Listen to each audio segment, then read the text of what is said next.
just to take a good posture that you're comfortable. Keep your back straight, shoulders level.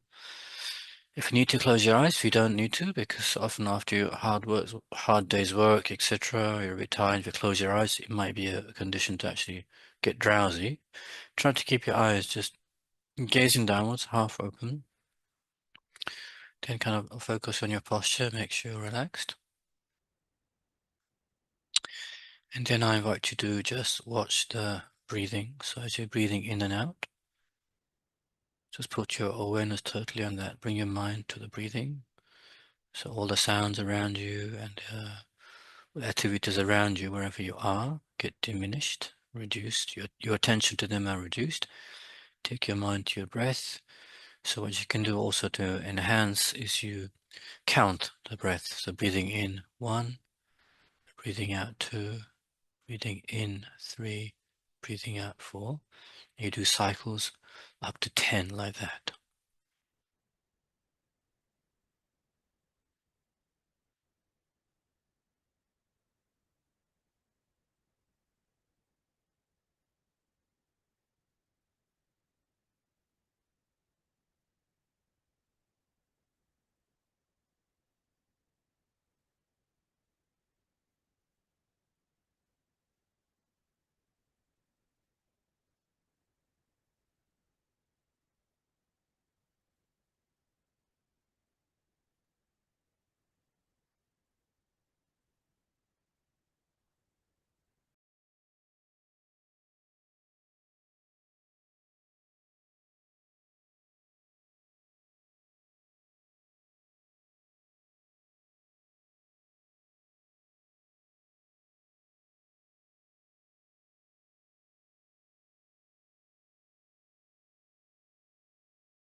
Okay, then from there, just a motivation. So we're here again to listen to these subjects, these topics on discovering Buddhism.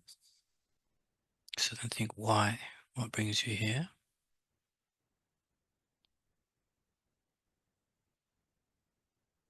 So again, take from kind of mere curiosity to know what Buddhism talks about. I think I will use whatever I learn to integrate those teachings with my mind to become a better person.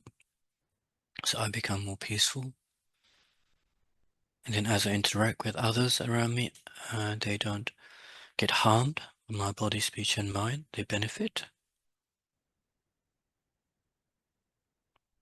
So generate this peacefulness within ourselves and to the beings around us. But they can think further on, not just to be a good person, to be kind of a pure person, to have that highest potential of our minds that we're going to talk about in this course.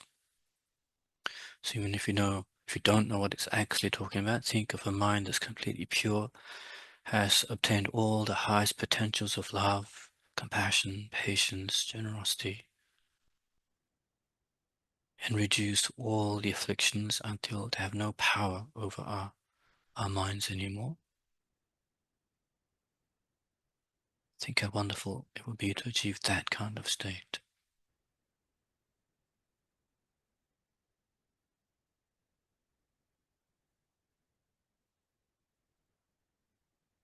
So with that motivation, let's listen and discuss about this next topic, presenting the path.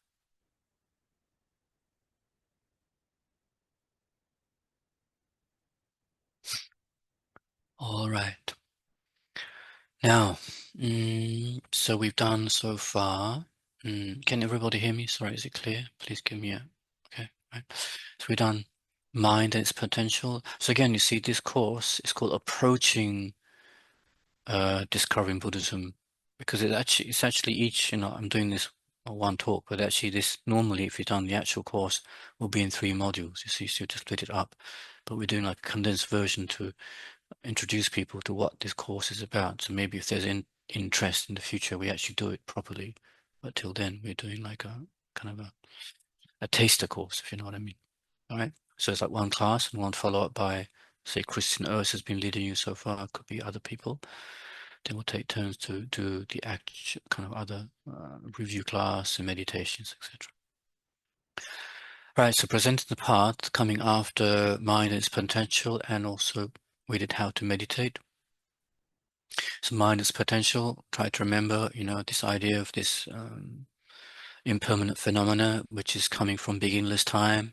Our mind, it's different from our body, but the mind being in our body, we call ourselves a person because the mind and body being here. The mind will go on, the body will be left behind, the mind will go on, it'll go on and go on and on. Again, because the mind has its own continuity and depends where it goes, depends on what actions are activated normally at the time of death. And the meditation was, okay, so how to become more peaceful, well, the whole point of Buddhist meditation is to become more peaceful. So there's different levels of peacefulness, right? I mean, hopefully we're coming to this course because we're looking for a more stable kind of happiness than what we normally look for happiness in our outside worldly or what we call samsaric enjoyments, which again, it is pleasure, it is pleasant, but if you really look at the pleasantness or the experience it's giving, it's very, very temporary, very temporary. Of course, it is pleasant experiences, but it's just so fleeting. So if we really look at ourselves, we're actually looking for something more stable, right? Like more peace in our minds. So by meditation, again, meditation means making your mind familiar. So here in the Buddhist context, we make our minds familiar with positive states of minds. For example, last time we looked at the mind of contentment, which is already being satisfied with whatever we have, instead of constantly looking, searching for new objects, people, situations, to get a new rush in a way. We say, well, it doesn't give us that extra happiness. It is happiness, but it's very temporary. So you get a bit disappointed in constantly searching for them. So it doesn't mean you stop completely looking for improving your life. You just get kind of disenchanted with the objects around us because it doesn't give us that lasting happiness that we think it will give us. And meditation on impermanence or on contentment, or the disadvantage of attachment, following our attachment. It's like we're like a cow being pulled by the ring nose. You see in India, you're just dragged around by attachment to these objects, and we always trip up and fall over and get hurt in some way. And it didn't come from people, the objects, the conditions outside. It came from our own mind. So, you see, meditation calms those minds by analysis. And so we did analysis meditation and stabilizing. Stabilizing, you then, having done analysis, having come to a conclusion, you stabilize your mind on that conclusion and you rest with it until it kind of seeps into your mind. It's a bit like putting an infusion, like a tea bag or some or herbal tea into your water, hot water, and it infuses your mind. You get a flavor of this, how it feels to be just content instead of running after things. We always thinking it will make us happy. We just say, "Oh, we don't need that to be happy. We're okay as we are." Or this wish that to say something, do something to hurt somebody. We say, well, no, what's the point? Because it's never going to actually, it feels like an instant satisfaction to hurl some words at somebody or you threaten somebody. It feels happiness, but actually it's not. In the end, you, you don't feel so good after saying those words or doing some action or ignoring people or whatever it is either because anger can be very kind of aggressive. It can be also passive aggression, but we're the ones burning inside. So if you make the habit of not following that mind, but following patience, or for example, loving kindness, which is also the opposite of anger, you see, then anger doesn't even have a room to come up because you're focusing not just on the faults, you're looking at what's all the good things for the person that they've done for you, or what they can do for you, or the benefits that of being friendly with them. There's many benefits instead of being angry with them. So you look at that, meditate on that. Difficult to get anger, or like we did rejoicing. Instead of rejoicing about what people are enjoying out there, better lives and more happy, and we don't have that, being angry at them having those things will never bring those conditions for us, right? And so we're the ones suffering, in the end, and they don't even know that we're angry or hurting inside. They're just enjoying their situation, right? So we can actually pacify our minds through meditation. So that's what I did, how to meditate. So hopefully, Chris and Earth led you through some of those meditations. First, I think it's a concentration meditation where you like fix our mind on an object, can be the breath, can be visualized object, and you keep your mind on that. You tie your mind to that object. And again, the mind can get pacified. Another type is analytical meditation. She may have done, I can't remember what she did. I think maybe equanimity, to see how our minds are going up and down depending how we analyze. We see our friends as amazing because they've helped us. This one's so difficult because they criticized me, said something, I don't like. So we And did equanimity again, Donna. oh, she's there. Okay, Yeah, sorry. I'm here. Hi. Hello, Christina. Thank you very Hi, much. hi, Yeah, everybody. thank you. Yeah. So that's analytical meditation. So you can see our mind has a capacity to do pacifying and also this analytical, and they both help. And sometimes in some of these meditations on these topics, we use both. We don't like you separate them out. For example, we did the breathing meditation just now.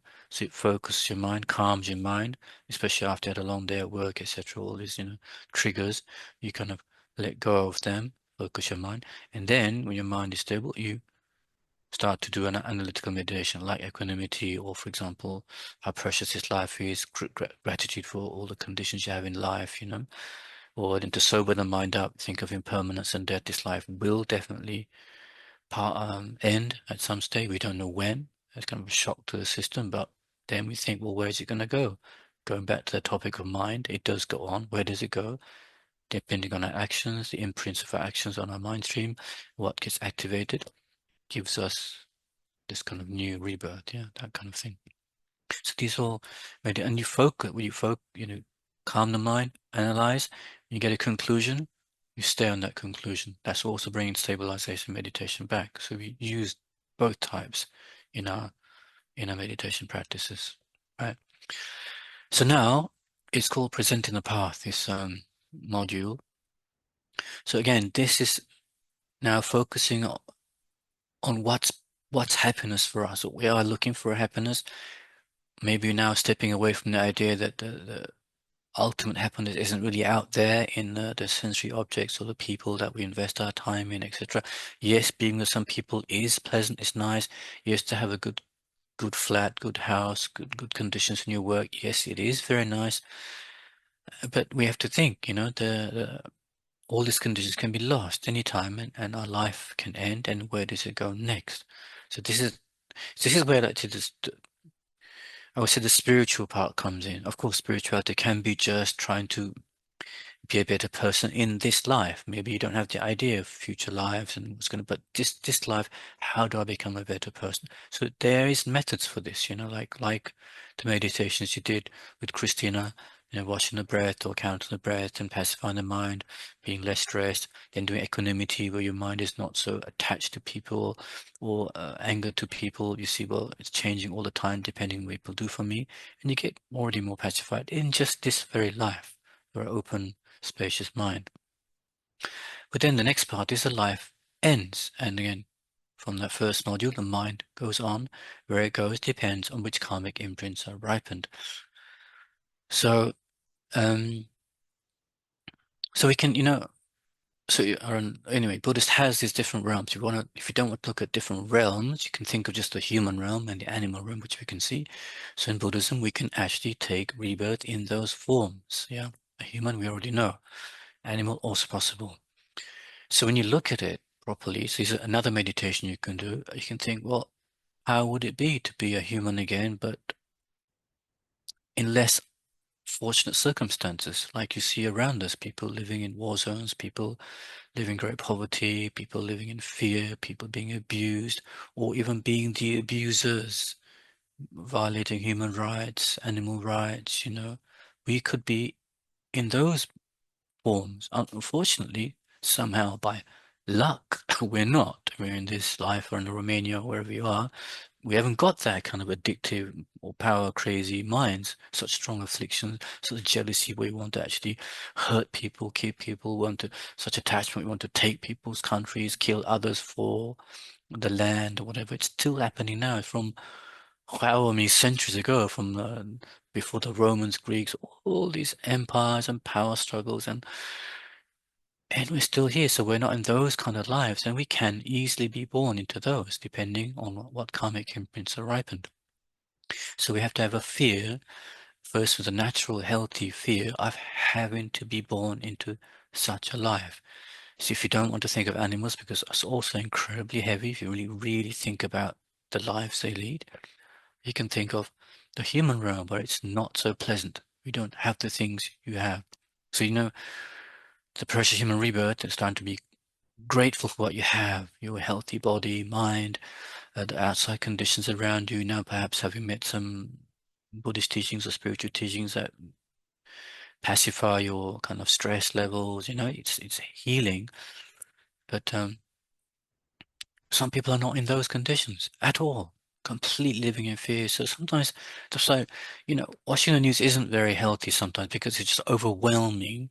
But occasionally to look at the news or like even read biographies of people who went through some incredibly difficult times in their lives. I said, that could have been me. That could be my life in the future because conditions can suddenly change. Would I want that? And all that comes because of our own actions, our imprints, which are being ripened. Yeah. So really have to think on that. Those are very, very powerful meditations. Actually, what right now in my monastery here, we're doing what's called the basic program, and we're going exactly through that subject.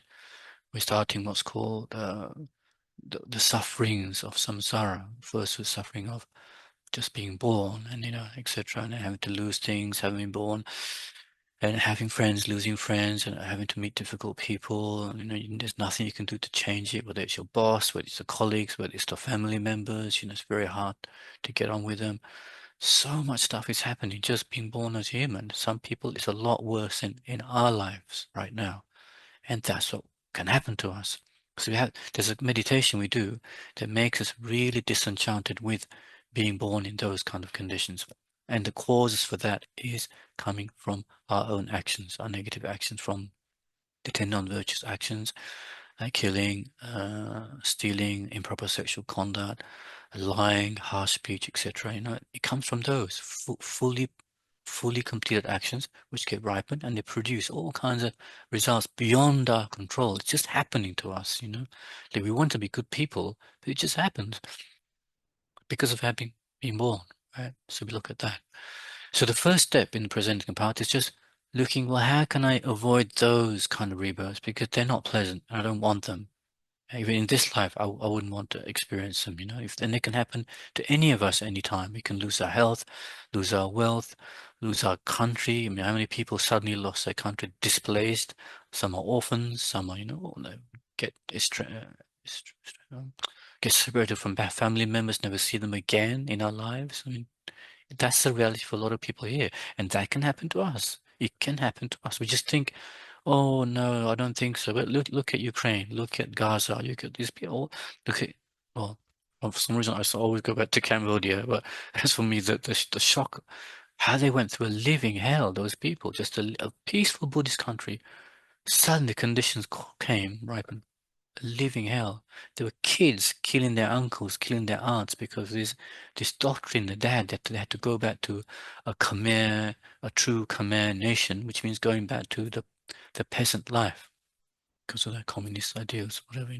There's so many other countries in Russia, maybe also like in Romania. So many people, I'm not sure, separated from families, killed, and living in a time where, there were spies everywhere. You couldn't say things. People are scared to say anything in case they get caught, etc. Crazy stuff, and it can happen in this very life. But somehow we think, oh no, it's all peaceful. That's all. That time is over. But actually, it's not. Yes, for a lot of people, it's not over. So we look like that, and that can happen to us next life. So we try to create the causes not to have that, which means we have to abandon creating non-virtue. Non-virtue means harming others through our body, speech, and mind. Right? It's called the 10 non-virtues, but I think we'll go into that probably in more detail and maybe in another module. But we try on abandoning harm, right? That's the basic thing to be a good person. So you see, in a way, in a secular way, some people think, I don't care about future lives, but actually, by being a good person, by controlling your negative minds, being positive, you actually create causes for a future life. Although you don't believe in it, it's what's going to happen because that's how the law of cause and effect works, right? So here, if somebody believes the mind does go on and you want to now protect your life, it's kind of out of love for yourself, your future lives. Love means I want myself to be happy, just like you love yourself this life, you brush your teeth every day. I comb my hair, but you probably comb your hair, wash your hair. You take care of your physical health, you take care of your mental health because you want to be happy in this life, because you don't want to suffer later on in your life. All the things we're trying to do in terms of being more physically able, running, jogging, is it taking all the medicine that going to stop arthritis, stop cancer, stop heart disease, all these things because we care for ourselves. In the same way, we try and care for our future lives, and we actually try to produce the causes that gives a good life. So here, probably a good human life, perhaps better than this one where we're born as a human, all our faculties are working, we're not physically challenged or mentally challenged. We meet perhaps the Dharma, we make the good prayers, we meet the Dharma again, meet qualified teachers again, have that willingness to practice, and we make causes now to make another human life and another human life. Right there, do you see? But you see, the initial practitioner is just saying, well, I don't want to think of having a difficult life where I'm human and I'm poor and I'm suffering in fear or abused or raped constantly, or the other ways, I become an abuser, I become a dictator and killing people ruthlessly, cruelly, just for land, just for power. I don't want to be in those human rebirths. If you can, sometimes stronger if you can to be in an animal rebirth, very difficult, but if you can imagine being your cat, who also seems quite placid in your house, sister, but they are completely under your control, right? Some cats don't even leave the house because the owner doesn't want them to again, or whatever. You're trapped in this little, yeah, almost like a big cage. You get fed only when the owner thinks was kind enough to give you some food. So you're completely under their control. And the wild animals even worse. Sometimes you have to play out their life, be in that life. Mm, yeah. Okay. So that's quite strong meditation, so you can do that to avoid and think, well, I don't want to be there. The cause to be there is 10 non-virtuous actions. You try and avoid them, and you become a human. You see, that's just another human life. And obviously you'll be born, you eventually, no matter how many medicine you take, no matter how many Botox done, you're gonna get old, you're gonna get sick, eventually you will die. So actually you play out that new life you're making the causes for. You also see it's still very ephemeral, still the nature of samsara just by being born. So you can think of the people who are in better conditions than you, they're still getting sick. They're having to meet difficult things. They're going to die. Like even the Tibetans, after all these years of their practice in Dharma, got oppressed by the Chinese government. I mean, crazy stuff. And they're doing all these practices, and the monks in prison, nuns in prison, and all these things happening just like that, you know. Of course, not just like that. The collective karma ripens, you know, they get this thing. So even the good conditions that we're now imagining ourselves to have in future, suffering is still there. We die, we take another rebirth like that. Yeah. So then you see the path is not just like the initial scope. I'm looking to avoid any difficult lives in my future only for now, only just have a good future life, like where I can have good family, born wealthy, have long Lamborghinis at my fingertips. You know, I don't have to do any work. I just press a few buttons and whatever investments come in. Some people have that kind of life, yeah. But you die, you leave all this stuff behind. It kind of sucks. So just to have that life is also no use because again, going back to that first module, the mind is beginningless. We have so many old karmic imprints to be poor again, to be abused again, to be an abuser, to be a serial killer. All these imprints are there, and they will come after that next life is finished. They might ripen, you see.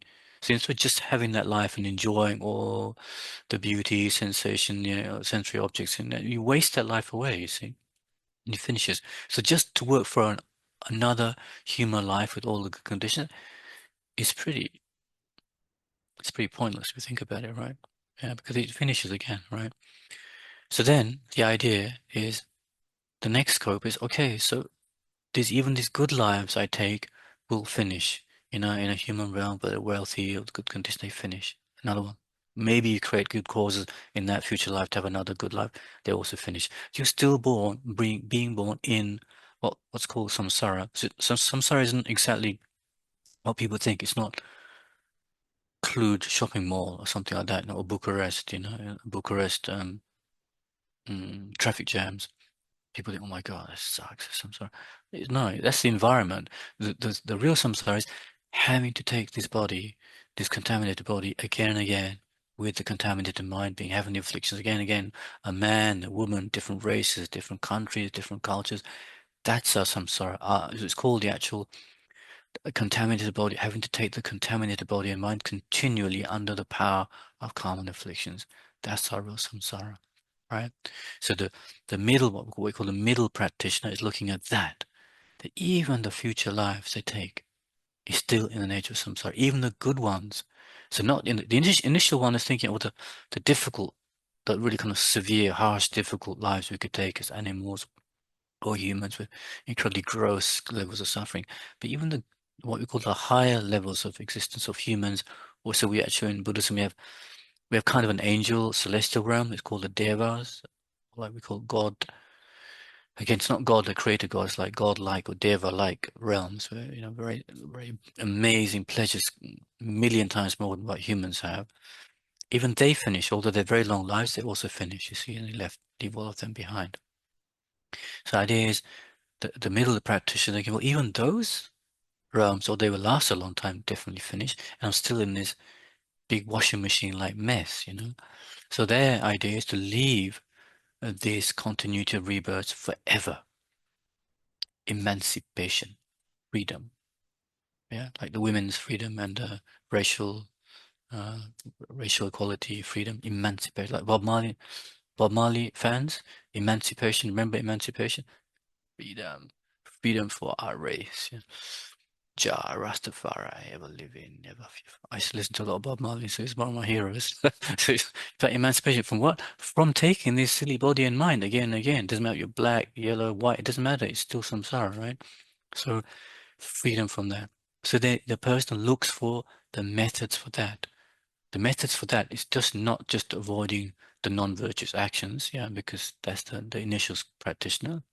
You do good actions, but it's still under the power of this innate a view of a self, of a me. Like it's kind of the negative idea of ego, negative ego side, me.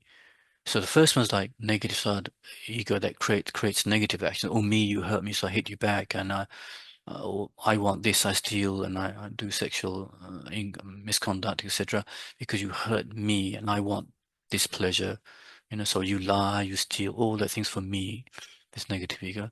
But you see, even the positive actions we do, like restraining from harm, etc., there's still what's called the innate idea of self, right? So even those positive actions are contaminated, we call it contaminated because it becomes positive results in samsara, right? So we think, well, I want to leave samsara. So then we have to actually cut this innate grasping ourselves, this negative ego. So to do that, we need the initial steps of pacifying our gross behavior for body, speech, and mind. Then on top of that, we do meditations. We actually have concentration. Our minds are pacified completely. Then we're using that. We use our intelligence to understand how this negative ego that we've been believing in is completely false. Yeah, it's a false image of ourselves we believe and grasp onto as true. And because of that, we have all these different sufferings coming. Even the positive actions we do has that innate sense of self. So the idea is now having lived in good ethics or living in ethics, like daily, because again, then we can actually sit down and concentrate better. Like, for example, when you do the meditation with Christian Urs, Urs, you see, if you had a very, really bad day at work, it's hard to concentrate. You can't watch your breath for even five counts because you're thinking that person did that, did this. I have to do that tomorrow. Otherwise my boss might do this or whatever. You're thinking what to do. You can't concentrate. Uh, Especially if you've done negative actions. You hurt somebody, said something, whatever. You can't stay because the mind's right ruffled. When you're living in good ethics, it's much easier to pacify your mind. So when you have good pacification mind, then you can do the analysis. Here, analysis is now on the idea of this self that we hold on to as true. It's a completely wrong concept. You break that concept down, an absence of this negative self, and you put your concentration on that and feel this space-like nature, this freedom, this emancipation from this grasping from this self. It's very liberating. So as you do it more and more, you start to cut away the roots of this ego clinging mind. And it takes time because we've had it since beginningless time. So it's not an easy thing to get rid of. It again depends on how much effort and joy you put into these meditations. It can be done. So that's why samsara has an end. When it ends depends on you. Depends on how much effort, life to life, you put. For some people, 7 lives, 8 lives, 9. We don't know. It depends each life how much effort you put. You see, so middle practitioner who is now thinking of leaving what we call samsara is putting effort into ethics, then concentration, and then wisdom. Yeah, so it's called the 3 higher trainings because and it's backed up by the mind of renunciation, or definite. It's called definite emergence. The mind definitely wishing to emerge out of all of existences. With that mind, you do ethics, concentration, wisdom. You call it the higher trainings because it's backed up by the mind of definite emergence. That's the recipe for emancipation. Yeah, it's not to go on the streets and to kill all the dictators. That's not emancipation, or to conquer another country or go to another country to emancipate them by killing so many other. It's not emancipation. It's like, what? Vietnam, Cambodia, Iraq, Afghanistan, same mess. We come in to liberate you, surrogate to kill a few people. Oh, by the way, we can't do it. We're off. See, how many mistakes? I mean, to emancipate them. Well, like the Chinese government came to Tibet to emancipate them from their feudal system. Unfortunately, a lot of people died from that emancipation. But so like this emancipation is trying to free ourselves from this continuous cycle of rebirth, right? So within that, of course, There's what's called the eightfold path, how to live ethically, how to have a good livelihood, right speech, right view, etc. But it's all included in the three higher trainings. So that middle practitioner is looking at the Four Noble Truths, remember? Oh, shoot, so maybe it's another subject, but it's coming up. The Buddha's first teaching, there is suffering. Know what suffering is. There's a cause for all of that. You can free yourself from all of that, and there's a path to free yourself. So the middle practitioner is not looking at the true suffering like gross suffering, like an animal rebirth or an unpleasant human rebirth. It's just looking at just being born, where whichever realm you go into, you're in the nature of suffering. You will have birth, aging, sickness, death, having to separate from good conditions you have, having to meet people, meet conditions we don't like to be in, and all not in our power. No, you can't say, I don't want a toothache, it'll happen, or I don't want migraines, it'll happen. Because of having the body and mind, it's going to decompose, disintegrate, age, it's going to happen. Right? So we're looking in the middle practitioner, looking at real true suffering. It's not just gross suffering, it's just being born, having to take what's called the aggregates again and again. Where is it coming from?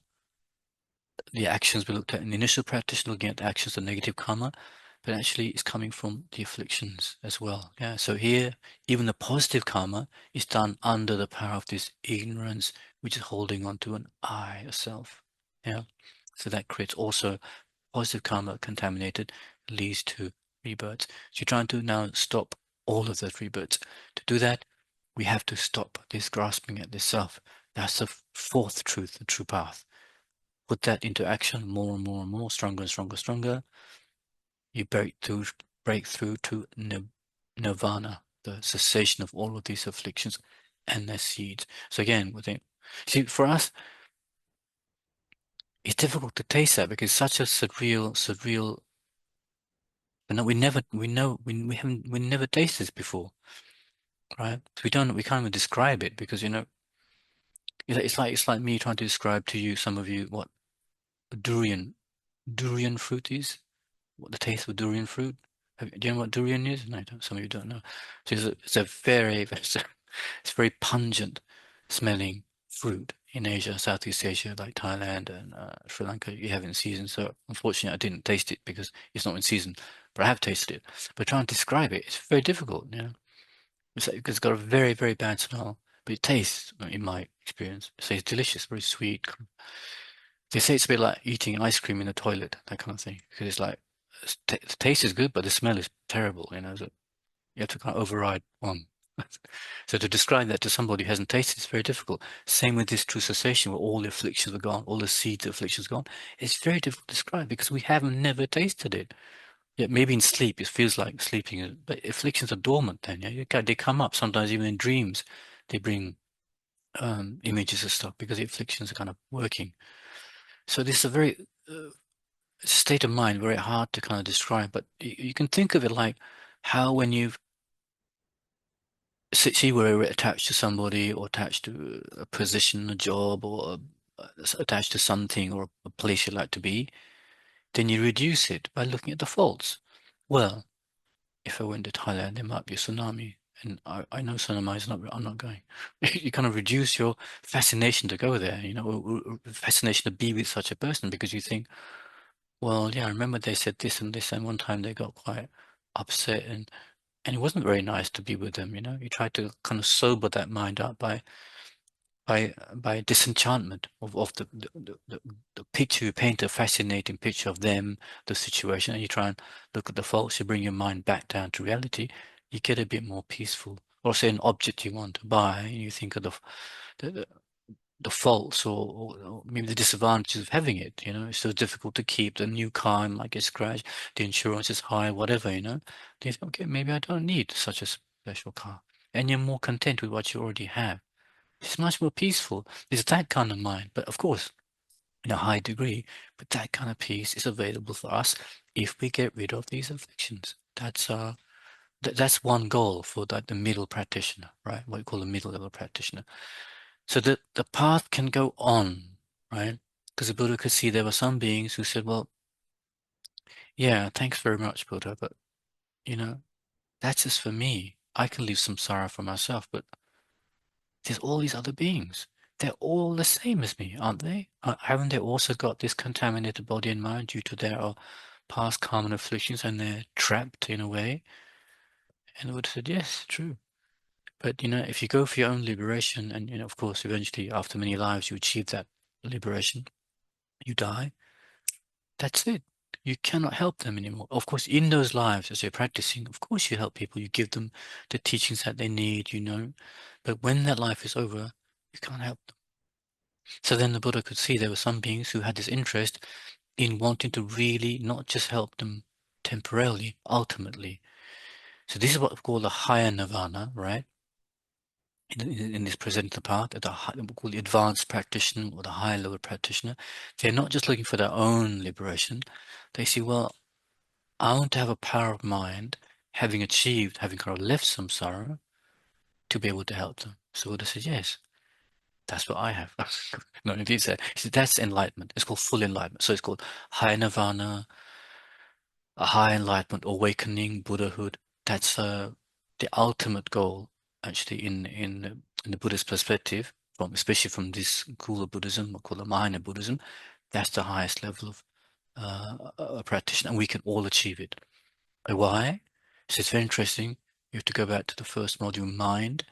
Mind, we come into samsara because mind has these afflictions. The afflictions are not always there. Like with the mind, they can be removed by putting antidotes. These antidotes will remove them completely, like taking weeds out from the root that they'll never come back. This we do with positive states of mind. Right? Now, especially here, the wisdom, cutting through all the afflictions, the negative emotions, and their seeds, right? So seeds, you may find it difficult to understand. Emotions, negative emotions have all these different levels, right? You get very strong anger, less anger, but they even have seeds. That's why the seeds, you know, sometimes you're in a retreat or something, or you're away from the people that bother you. You feel, oh, I'm so cool. I'm all right. You just think of the person that hurt you or said something. That person comes into the room, anger comes up because the seed of anger is there, right? So this special wisdom mind that cuts through them takes out even the seeds. So even if the condition comes, the person or whatever, it doesn't trigger you, right? Instead, you have amazing love and compassion for this person who is normally you see as harmful. You see them, they're being harming because they're under the control of their negative emotions, etc. So instead of anger, you have love, compassion for them. Right?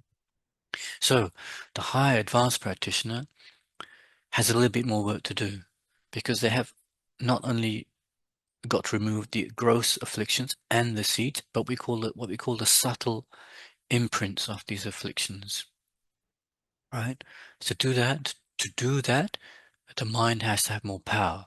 The wisdom mind has to have more power.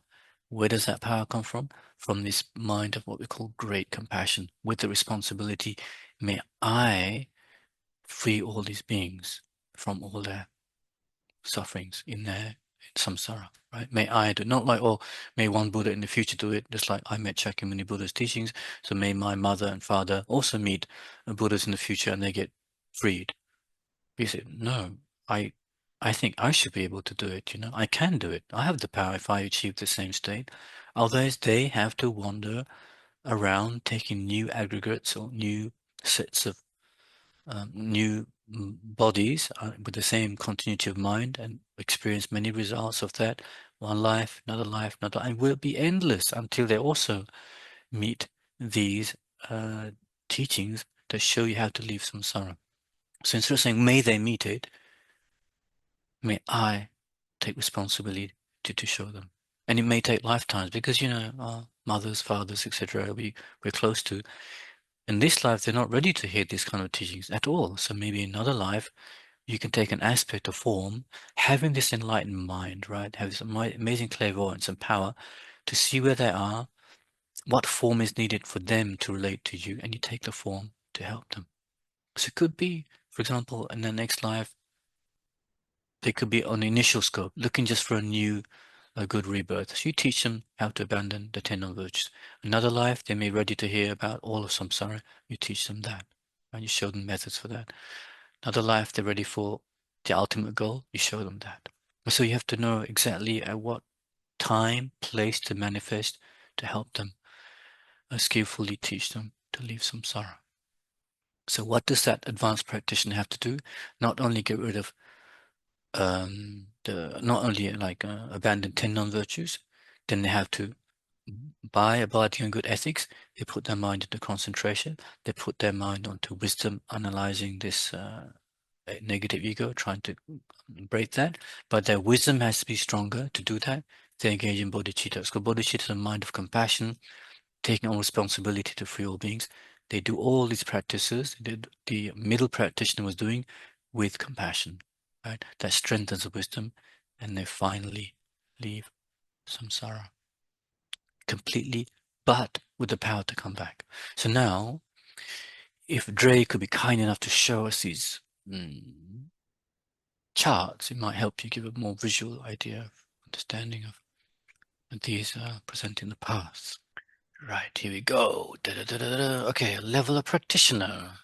If you're initial, you start with, for example, being grateful for your life. They're not just a human life, so precious, precious meaning you've met these teachings that now show you, for example, how to create the causes for a better rebirth as a human. So, for example, abandon 10 non-virtues and create the 10 virtues, like, instead of harming or taking life, you give life, you protect life. Instead of stealing, you're honest and you're truthful in your interactions and you're actually generous, etc. So the opposites of the 10 non-virtues.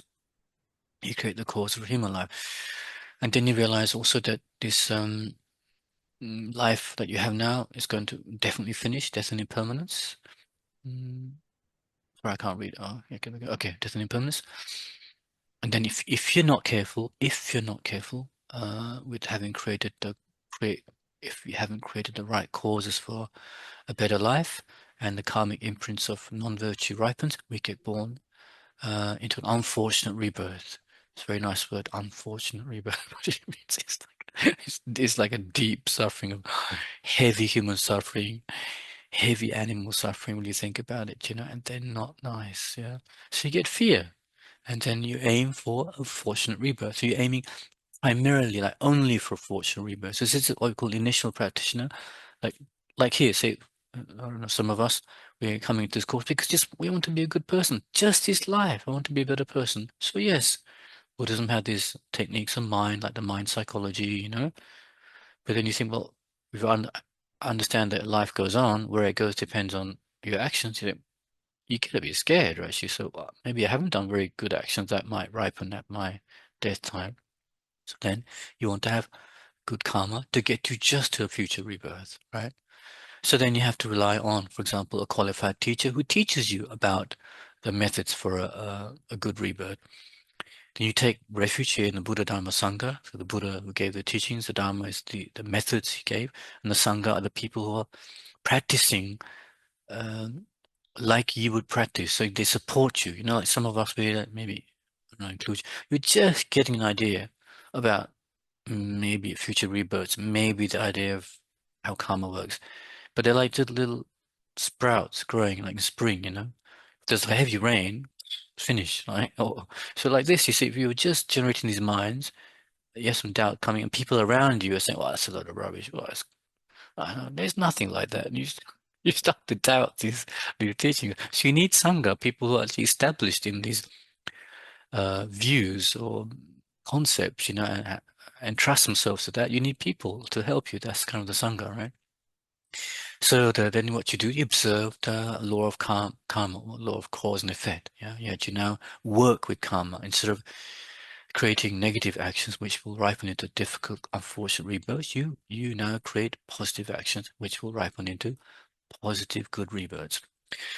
The middle practitioner then looks and says, yes, but even those positive rebirths I will have are going to finish, and they will have also taints of, like you said, having to meet difficult people, difficult conditions, and then having to separate from good conditions.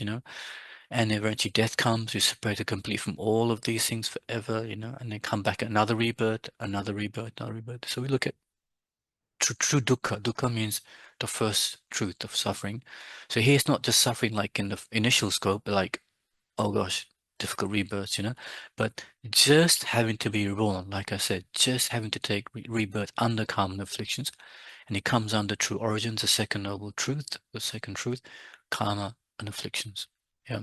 So the motivation is now not just to have good rebirths, because we know they're also tainted, that there's suffering involved. You want to leave rebirths completely, right? So you want to achieve what's called a nirvana, or here it's an individual liberation for ourselves. So the method for that is true paths. The higher trainings again, because it's the mind conjoined with definitely wanting to emerge from all of these rebirths. So you engage in ethical conduct, just like the initial practitioner was doing, but now you also engage in concentration. Again, not just for this life, like to pacify my stress and be healthy and have less anger. It's actually having concentration where then I can use that as a tool to put it onto wisdom that analyzes this negative ego that's controlling us. Even the positive karma we create is coming under this innate idea of a self. So the concentration is applied to this wisdom, and slowly we cut through the levels of this ignorance or wrong view or misconception of this negative self. And eventually, of course, it'll take lifetimes, depends on how well you're practicing in those lives. Yeah. So actually, the middle scope practitioner, what we're doing is we're actually using what the initial practitioner used. We're trying to be careful with our karma because we want to have another human life, although we know it basically sucks because we're going to get old, get sick, and die. But in that life, we have to practice. So we make prayers, so we meet the Dharma again, qualified teachers again, that we practice in that next life, okay? And you create the conditions with concentration, wisdom, to break through the knots of this mind of self, what we call self-grasping. Eventually, we achieve our nirvana, true cessation. The third noble truth is true cessation, or nirvana. And we have this individual liberation for ourselves, complete peace, a stable peace that we actually innately are looking for, but we have never understood it's possible. And now, for the first time, somebody say, it's possible. You can have it forever, like forever happy, blissful, right?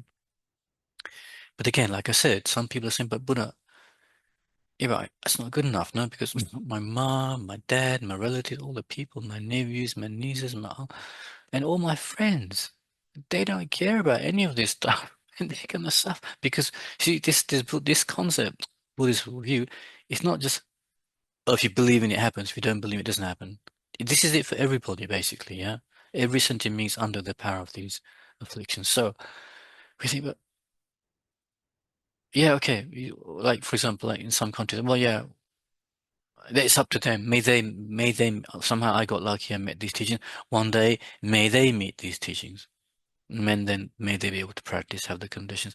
So it's very good. It is love. Like may they, true love is may they have happiness, meaning this kind of happiness, this nirvana, this kind of bliss where there's no afflictions anymore, even the seeds. That's what we actually wish them. Yes, we can wish them to have a new kitchen, a new dining room, and a new boyfriend and girlfriend, but it's still within samsara. So actually, it's like it's nice to wish them that, but they're still caught in samsara. So how wonderful if they were free from all the afflictions, and may they wish it, may they have it. So here, this great or advanced practitioner is saying, yeah, but may I do it? May I take the responsibility to show them? Just like when we have friends who are in trouble or got some borrows, if we have empathy and we have skill, are important. If you don't have skill, don't try. If you have skill, you try and give methods for them to click them out from their depression or their worry or something, because you can't bear to see them in that state and they're your friends, right? So here, the great practitioner is now not just focus on friends and family, they see everybody as friends and family. So one way is by thinking of equanimity, one way is by thinking equanimity being equal, that everyone's equal in being a human being or animal, in having a mind and wishing innately to have real stable happiness. or they're looking for it in the wrong places. They're actually looking for innate, stable happiness, and they don't know the method, so they're so confused. They're running around looking for this happiness, and sometimes even creating negative karma to have that happiness. How sad that is. So this responsibility is to everybody, not just our friends and relatives, etc., in this life. Because actually, if you think about it, from beginner's lives, they have all been our friends and relatives many times, many times since beginnerless lives, right? Yeah, so that's called the 7-point cause and effect, where actually then we actually see all beings as not just relatives, but actually having been our mother, having taken care of us many lives, especially when we're human and animal. We concentrate especially on those rebirths where they have been incredibly kind, yeah, in being like protecting us from all kinds of fears. And so we, as a meditations, analytical meditation, we focus, like, if you do it properly, it should be for days, where you get this real feeling of, I have to help them. What they've given me in so many lifetimes, protected me in so many ways. How wonderful to help them free themselves from samsara. I must be a fully enlightened being to have that clairvoyance, to know where they are born, to know when to give them these teachings, and to give them skillfully these teachings. So you need this very strong mind of compassion, right? So that's called bodhicitta. That's the motivation. With bodhicitta, you're not just thinking, oh, myself, my liberation. You're thinking, I want to benefit all these beings. I want to bring all these beings into uh, enlightenment, free from all that suffering, right?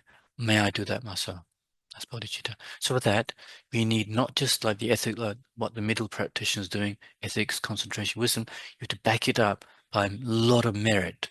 So this merit is coming from generosity, patience, joyous effort, and of course, ethics, concentration, wisdom, right?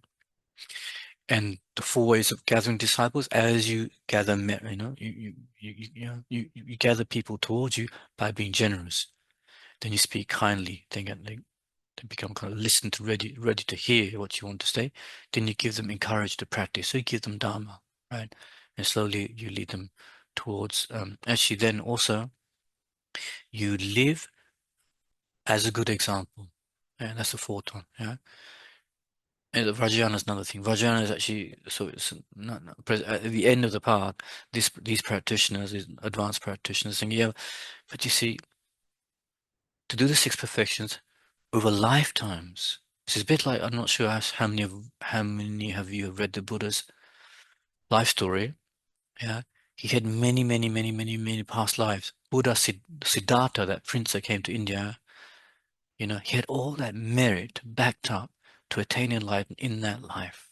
But before was many lives as a bodhisattva, created all these acts of generosity, ethics, patience, joy, concentration. And then finally, as Siddhartha, he achieved that enlightenment, right?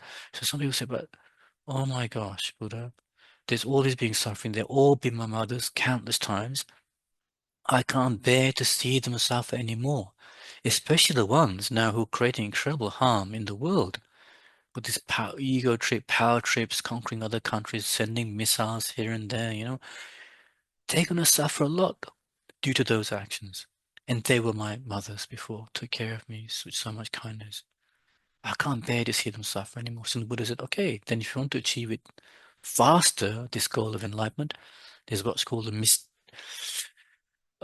called Vajrayana, but it's just many names for it, synonyms for it. It's called the Tantra path, or the mystical path, or the metaphysical, not metaphysical, but yeah, maybe mystical, esoteric path. There's many names for it because it's it's kind of more advanced, even more advanced than the great practitioner. It's more difficult to explain to people who are not ready. So that's why it was given only for a few people who are actually really committed to that practice. Although nowadays it's given more openly, it's actually a kind of an advanced practice. So it's kind of anyway. At the end of this course, there is a module on it. Yeah, but it's taught very briefly because you need all this stuff as a backup. Otherwise, you would never enter. Like people are doing mantras like crazy nowadays, but have they got all this motivation behind it? I'm not sure. See, it's just because it feels good or sounds good, or. All right. Okay. Okay. So the other chart we have, maybe it's quite similar. But, Again, the three levels of practitioners and what kind of meditations I think they have to do. Oh, sorry, no, it's like this, yeah. So here, the beginner, the initial, the main goal, yeah, like they're fixed on just having a good rebirth. So actually, when I was in Sri Lanka recently, yeah, yeah, I was in Kandy, which is Kandy is one of the cities where the Buddha's tooth is, the relic of the Buddha. It's so many people every day, so many it's pilgrims, like Sri Lankan but also many tourists because they're just taken there because part of their tour, So they create very good merit by just being there. Some of them offer flowers or incense to the tooth relic, yeah. But some of these Sri Lanka, they're on their knees, just praying and praying and praying. So I was there one day, sitting, doing my practices. And one Sri Lankan monk came and sat next to me. We started talking. I'm not very good at my Sinhalese, but so I asked him, so all these practitioners they're coming, are they really aiming for nirvana? Because that's what they're focusing on in those countries. Mostly they're working on their individual liberation. He said, I don't think so. I think they're mostly working for a good rebirth or protecting their house in this life or their wealth in this life.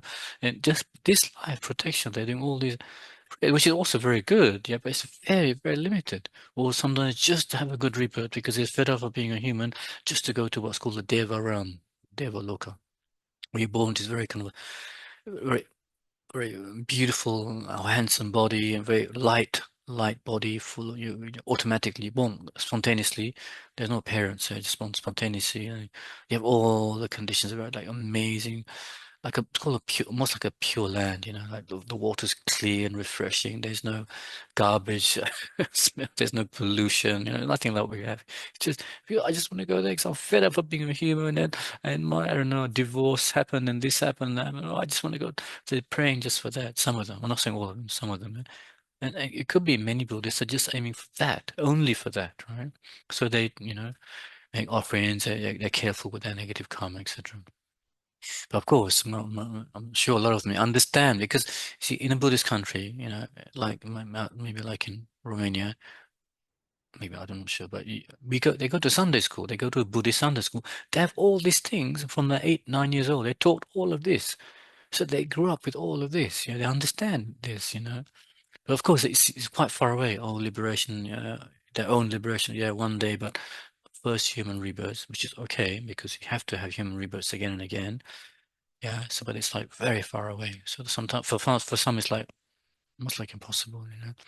But the middle scope is now thinking even those higher realms, human realms, good conditions, eventually finish. So the basic method is, of course, the eightfold path, but actually living in ethics, concentration, and wisdom. All right.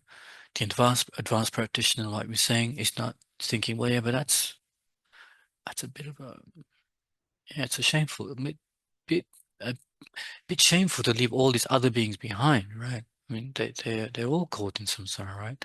And to help them, how wonderful if I could do it, yeah? Not just to pray that some other Buddhas may help them, how wonderful if I can do it. So then you have to actually put the three higher trainings backed up with this bodhicitta and the perfections like generosity, patience, choice, effort, and also what's called the four ways of gathering disciples. You create more merit, yeah? So that merit, that bodhicitta, gives that wisdom, that more power to get rid of what we call the subtle latencies of afflictions. Yeah, the very subtle imprints of the afflictions, and then we break through to what's called a fully enlightened, awakened mind, which in fact is possible for all of us if we want it, right? So that's the path in a way. That's what we're going to be doing in these next modules is trying to go more into kind of a not detail, but kind of break them down a bit. So I think, for example, the next module is about, so then how do you find a spiritual teacher for this? What are the qualities we need for a good spiritual teacher, especially if you're aiming for this advanced level? H- how do I know what to look for in somebody? So that'll be the next module because we actually need a teacher like everything else we do in life. Whatever career we're following, we need an example, a teacher who's kind of been there or experienced from their experience, they give us a method. Whatever skill you're trying to do, it's a carpenter, IT, whatever, we need a spiritual teacher for that's the next topic. So even for the beginner practitioner, they have to know about karma. how karma functions. I was shocked that in Sri Lanka that some of the people who are supposed to be like Buddhist families, they have no idea. I guess because some of them they didn't go to Sunday school. So if you're born in a Buddhist family, so, I mean, there's a whole range of, like some people go to Christian schools because better, not sure quality or better level of study. So the Buddhist families put them to Christian school, and there is no Buddhist Sunday school there, so they don't know any of these things. Yeah. So when they come and ask about karma, I was like, oh my gosh, didn't you know about? Well, anyway, we might go through the karma as another module we have to go through now. You don't know about those, general aspects of karma and how it ripens, etc. Well, like that, yeah. So you need a teacher for that. Even for that, you need someone to explain how the Buddhist idea of the law of cause and effect. Again, it's not a Buddhist thing. It's not the Buddha made it up, right, to scare us. When he went through his meditations and his clarity of mind, he just saw that's how it's working for beings. You do this action, it's not purified, you get that kind of result. You do this kind of action, and it's a positive one, this kind of result. It was just the way of the natural law of karma works. How it works like that, that's the mystery of Buddhism. I think the Dalai Lama once said, if we had to posit that the God or mysterious God in Buddhism will have to be how karma works, why karma works like that, because we can't figure it out. The Buddha just saw this happens, and over lifetime, that's the thing, the subtleties of karma, over lifetime, imprints which have done even before this world was formed. Maybe we're in other world systems, other forms, like in Star Wars, I don't know, aliens or some other universe, we're kind of exhibit those imprints, will eventually ripen. It doesn't get lost because it's like in outer space because it was like done, I don't know, 5,000 lifetimes ago. 5,000 is nothing, actually, when you think about it. Oh, it's so long ago. It's like we think, oh, we were kids, we did something. Oh, it wasn't that bad. No, I'm sorry, it was because you had a very strong intention. You killed that worm or mosquito and very strongly. That's going to ripen one day. Maybe not this life. It'll catch up with you, right? And that's what the Buddha could see, how these things catch up. And it's pretty scary. It's pretty scary, actually. So, like that. So it doesn't, it doesn't mean crazy become like, what do you call it? We got when rabbits are in the road and you see the car lights and like, they don't know what to do. No, we don't become, we actually do something to purify the negative karma because we can. Every negative karmic imprint can be purified, and we start to create only positive karma, right? We actually take care of ourselves and our future lives, right? That's our responsibility. So we need a teacher sometimes to teach, not just karma, how it works, and all the other things. Like the three high trainings. What is that? What's concentration? What's real concentration? What is wisdom? What is bodhicitta? How to generate bodhicitta? You need somebody to help you. AI can do its best.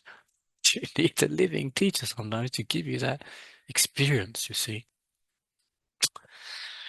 So that's the path, basically. So depending on where you want to go, we choose. If it's just for a good rebirth, only for a good rebirth, okay, you know the methods.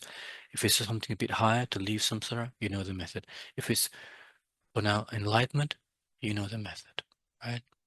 So the interesting thing is, like that's why I asked, what is the road to Hungary or Radia? So whether you like it or not, even if you're going to the advanced practitioner, right, you need to go through the beginner and middle scopes. It's called you're sharing in your meditation common to the beginner and middle. The beginner sometimes if it's only for their high rebirth, only abandon that 10 virtues. So here also the advanced practitioner has to abandon 10 virtues. Yeah, the middle practitioner looking for definite emergence, the advanced practitioner has to do that as well because they have to generate out of compassion for themselves, how they're suffering in samsara due to afflictions and karma, etc. But then using that, thinking, but everybody's in the same position as me. So you have to do that. You can't have real compassion bodhicitta for others if you don't have it for yourself, right? So that's why the middle scope or middle methods of practice are also shared by the advanced practitioner. So that's why if you go from Cluj to Oradea or Hungary, you have to go through Udin, Normally, if you're on a good car on a good road, of course, I'm sure there's side side roads, but let's say only one. There's one main road. You have to go through Houdin and these towns to go to your main goal, the ultimate goal. So in the same way, the advanced practitioner has to go through this big in the middle. Some people think, oh no, no, but I know about that. I don't need to do that. You have to do those two. You see, you have to go through those steps to go through advanced level. Mm. Okay, then I better leave you. Okay, so let's dedicate quickly so we can think. Because talking about some of these subjects, mm, it actually produces a lot of positive imprints in our mind because this is kind of reality basically in the Buddhist perspective. So by talking about some of these subjects, positive imprints are sown, so we can dedicate for all kinds of goals. So it could be for our own, for example, our own lives to be better, to have better conditions in our life, this life, to practice, to meditate, etc., to have more time perhaps to study more on these Buddhist topics. By thinking, by knowing that this is actually the real causes of more stable happiness, then we can also dedicate for our own future lives, maybe also be able to have more better conditions to be able to practice and meditate, increase those minds of compassion, loving kindness, patience, etc. And we can think if with real love and compassion, may we be completely free from samsara eventually one day due to these merits. So see what happens is the merits, if you dedicate like that, it goes towards that goal. If it goes towards this life, that's what will happen. If it goes to our next life, that's what's going to happen. If we dedicate our merits now for leaving samsara, it's going to go for that, right? If you dedicate now for meeting the conditions, many lives to practice and then leave samsara to become enlightened, that's the best. If you can do that, that's where it's going to go. That's where the merit will go. So we can dedicate for ourselves to eventually reach our fullest, highest potential of our minds, enlightenment, we call it. And from there, with this amazing clairvoyance and power, manifest back to help all these beings who are still trapped in this web, this matrix of samsara due to karma and afflictions.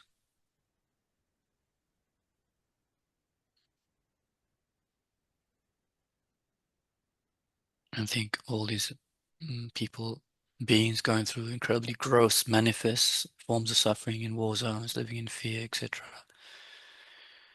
May, of course, temporarily, may they now be completely free from those conditions that give them all that fear and suffering.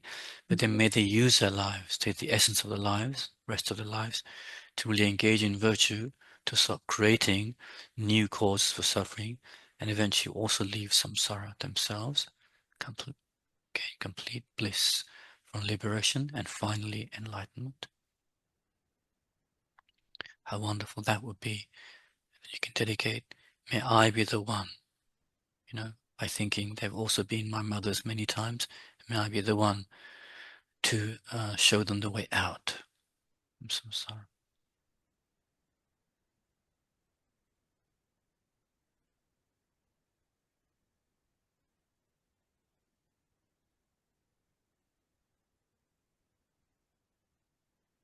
Okay, thank you very much.